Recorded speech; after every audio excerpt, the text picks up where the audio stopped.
Think about what you do for entertainment. You play video games, watch TV, or hang out and listen to music. In the old days, entertainment involved something like making your own music. Thomas Edison changed this when he invented the phonograph. But buying records and using a phonograph had its limitations. A song would last only 2 or 3 minutes, and you couldn't get the news or sports. Advancements in technology transformed this by bringing broadcast radio into people's homes. Meet Al, the radio guy. He's been collecting radios for 30 years, and he knows a lot about their history. He says without the development of radio, we wouldn't have some of the things we have today. I think it's important to have some perspective about the history of electronic technology. It's had a huge impact on life. Things are much, much different from radio, and it continues today. You're carrying a cell phone that has 5 radio subsystems in it. So there's a relationship between the magic in your cell phone back to the early magic of these radios.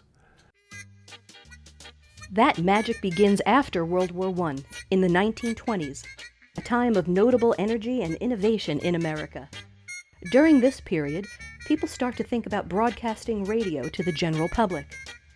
The Westinghouse company in Pittsburgh leads the way when their radio expert, Frank Conrad, converts his private broadcasting setup into the nation's first commercial radio station, KDKA. The day of the station's launch is carefully chosen, November 2nd, 1920, Election Day.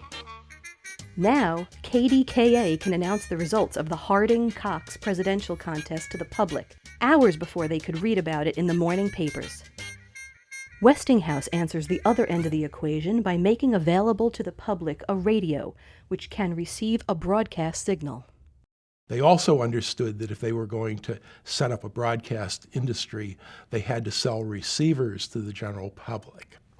And this is one of those sets. This is the Westinghouse RC. We have here the so-called tuner control, which tunes the circuit to select the station.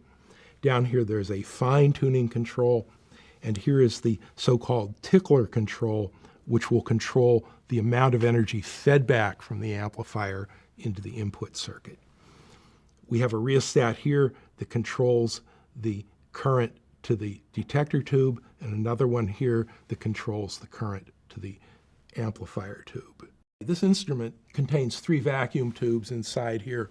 One of them is a so-called Armstrong regenerative detector, which works by amplifying the signal coming in from a tune circuit. You can observe the tube lighting through the window, so you can judge how hard you're burning it, how much amplification you're getting. And we'll touch up the feedback control and the detector, maybe retune. And that's the Westinghouse RC in action. Westinghouse makes over 80,000 RC model radios, and people rush to newly established radio supply stores to get one. Nobody wants to miss out on the different types of programming that are filling the airways. Technologists once again advance society, and they continue to do so today, as some concepts from this early radio ingenuity are still at work in your cell phone.